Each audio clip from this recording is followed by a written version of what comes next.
Pretty woman, walking down the street. Oh, pretty woman, the kind I like to meet. Pretty woman, won't you come on back with me? What? No, cameraman. You told me it was a nurse I was going to be angling with. I've been stitched up again. Today I'm with Mr. Ian Pretty. He's owner of a plant nursery. He's a grower, a doctor of horticulture, a master of all methods, including the grow bag, and a common carpet bagger. His method compost is also his ability to extract fish from some of his array of garden ponds he flogs on to those who want to bring more fish into their lives. Right, Ian, we're just about to start the session. I notice you're using a method feeder using a mould. Yep, this is a first for me. I've not been a great fan of moulds up until now. I've tried and not really succeeded. They've always been quite difficult to use, I found. But this is you see, you had a go at it the other day. I've had a go several times with various different moulds, and I've had lots of problems with everything sticking inside the mould. Right. This is a new set of feeders and moulds that have been bought out by Drennan. It looks good. The initial response is very good. Using it seems to be quite easy, and the proof of the pudding is that the well, if you was under match conditions, obviously speed is essential. Absolutely. To beat the anglers around you that might be using short poles to target those fish 4 or 5 metres where you are. Absolutely. Do you expect to foul hook fish today? I'm expecting to foul hook very few fish today. That's one of the beauties of this method. Okay. Let's just have a quick look at this mould, Ian, you're using. Is this one the biggest in the range or the small? No, this is the small one of the two. There's this and a larger version. Right. As you can see, yeah. Straight back, straight out. Yeah, super aerodynamic as well, obviously, if you're going to go long range. Yeah, that would cast no problem. I do like this method. I think that's fantastic. Particularly the feel as well. Being an old Trentman, we never used to use what they called in Yorkshire an idleback. We used to keep the rod in the hands most of the day. And that's what you can do with this method. It's all about feel, isn't it? It's about feel and it's about speed as well. Yeah. Now there's no back winding going on. None at all. And there's no forward winding going on. Nope, you really don't need to. Everything is set to just lift and pull the fish towards you. Well, I know there's a theory out there that people say that fishing with a running line isn't fast enough. But to my mind, this is like fishing with a whip. It is exactly like fishing with a whip, just slightly stepped up. And if you need the reel, it's there. Yep, exactly. You've got that safety buffer there at any point. Brilliant. It's always a nice feeling as well when you tuck the rod underneath your body, isn't it? No rest. It is. The rod stays connected to the body throughout the session. Indeed. Coming out of there, absolutely no problem whatsoever. And as you say, that is just so aerodynamic, isn't it? And all that ground bait is being eaten, without a shadow of a doubt. Absolutely, instantly almost, I would imagine. Yeah. I think that's why this method works, is because you're feeding a lot of pellet very easily by hand at short range, so you can do it accurately. Yeah. And that small ball of ground bait absolutely stands out, and the fish that's fantastic. Home in on it as that's quickly fantastic. As that. We're probably looking at a 10 to 15 second bait pickup at the moment with the amount of fish that you've got out there. I notice your middle finger on your right hand. I'm just looking at the action in the rod. That's superb. I notice your finger. You're holding the bail arm. Is that free running? If it had to be. The feeder. You've not got it on a. Have you got it on a clutch? That is set on the clutch. It is. And the reason my finger is on there is because it's set quite soft, because we've got no give in anything anywhere apart from the cushioning effect of the rod. So if you feel you need to give them some if give, a fish really pulls off, you can just lift your finger off of the clutch. Brilliant. Very important part of this setup. As is holding the rod, as you say, because there is every possibility that rod will be disappearing off into the lake otherwise. As many rods do. As many rods do indeed. Throughout a season. And the beauty of it is that with dead maggot, you will often catch 3, 4 fish on the same dead maggots. Yeah, so rebaiting. Rebaiting is even quicker. Helps your speed sequence. Yeah. Brilliant. And that was 7 seconds. Was it indeed? Yeah. Getting faster. Yeah. As I thought, the fish to start with are quite small, but the more you feed, probably. The more you feed, the better that will get. Yeah. The big ones will bully the small. Never quite so easy, is it? No, never quite so easy. But we have got probably 140 years of experience between us. Don't. No, what? There we go again. Look at that. Look at that. That is amazing. It is getting faster.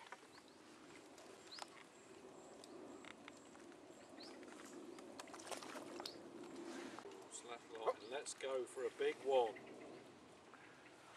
Oh, lovely. I like that.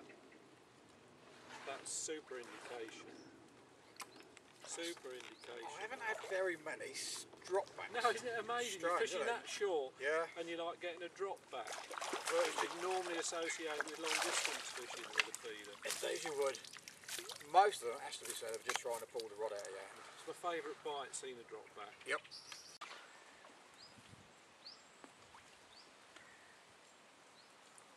From the moment that you put that method feeder into the water, I counted on that occasion 6 seconds. It's a pretty quick turnaround, you have to say. It is a quick turnaround from the bait hitting the bottom, because it hits the bottom pretty quickly, to the next fish you're going to catch actually picking that bait up.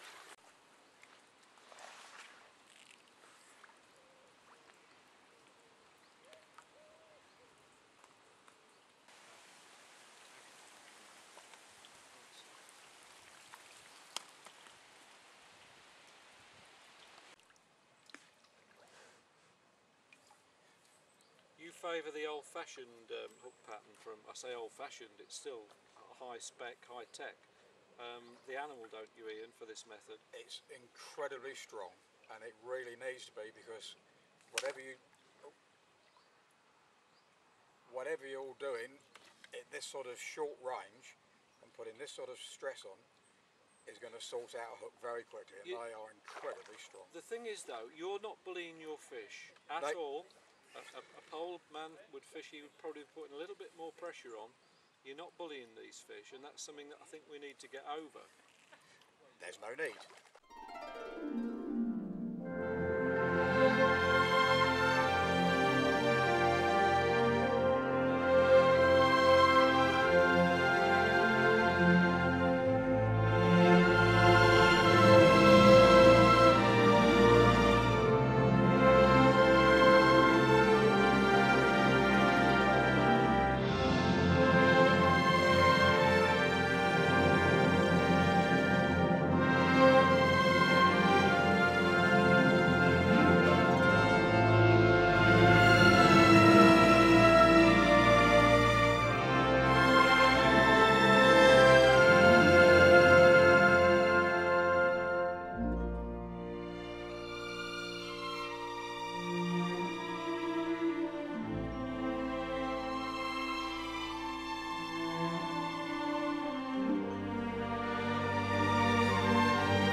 Farm. It really has been a pleasure watching you demonstrate this Thank you very much. It's a pleasure. This short range method approach. Your tackle's all geared up. Yep. That's as important to you as anything. I know the amount of time that you put into preparation, and you were talking about the hooks and everything that you do Yep. to get it dead right. Yep. Simplicity in itself down here, Ian. Just go through your bait makeup. It really couldn't get an awful lot easier. The ground bait, as we mentioned earlier, is a 50-50 mix of 3G and the got atomic paste, Right. which makes just such a lovely mix that comes off so easily. Yep. Dead maggots, they're really good quality maggot, Chiltern bait maggot. Yeah. And where do you actually get those from? From direct from the maggot supplier or through a shop? Through the shop, through Chiltern bait shop. Right. They were frozen, which I think is without doubt the best way to kill them. Does that hold colour better? It than holds boiling? colour so much better. Right. You can do it with boiling water, but there is a very, very thin dividing line between good dead maggot when you boil them and dead maggot that's had all the colour just blanched out of them. Right. With that, every time, foolproof.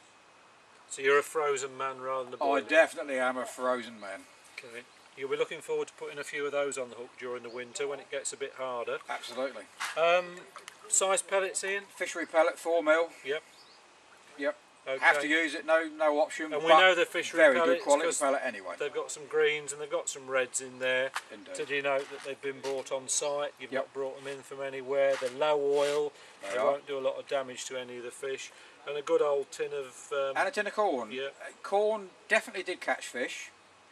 I think it did pick out the bigger fish. right. The downside was it was a lot slower. Okay, that's the method feeder without ground bait on the mould. Short hook length. Yep. And you preferred 2 or 3 of those today, didn't you? I did indeed. Yeah. I was catching 2 or 3 fish every time on one bunch of maggots. I have to say, for using it for the very first time, I've been very impressed with those feeders. Great. I Those- noticed, well, I don't know where we've got you on camera, but I noticed you got caught up in the tree a few times when you actually did pull out a fish. Yep. And you would normally do something that you haven't done here because you tied it on quickly for a retie. I do. Normally, when I'm fishing an inline feeder, method feeder, Yep. I'll have about a 9-inch length of twizzled up line. So you've got, in effect, double thick line, because that takes an awful lot of buffeting about. It really does take a huge amount of stick, and that just gives you a bit of added strength. Well, that's unbelievable. I'm going Thank to let you you very fish back today. Go on then. Come on, sit on your box. Have a look, see what you've caught. There's too many in this net. Wow, what a noise. There's too many in this net. Yeah. So put them on the bank. I wouldn't like to estimate. You just want to hold that in while I just run them down. Now then, off camera, you've probably been fishing for 2 hours. I would think so. And I know you've had slight interruptions from me, and I don't want to guess what weight's in there. So just let's put them back. There's certainly in excess of £100 in 2 hours of fishing. Yeah. So you can see the potential for What a a method. 5 or 6 hour match. What a method, Ian. You wanted to put them back. I know. It's my joyous part of the day, this. Well, cheerio, boys. We'll see you again soon. We'll see you again soon, hopefully. Ian, great show. My pleasure. Thanks, everyone.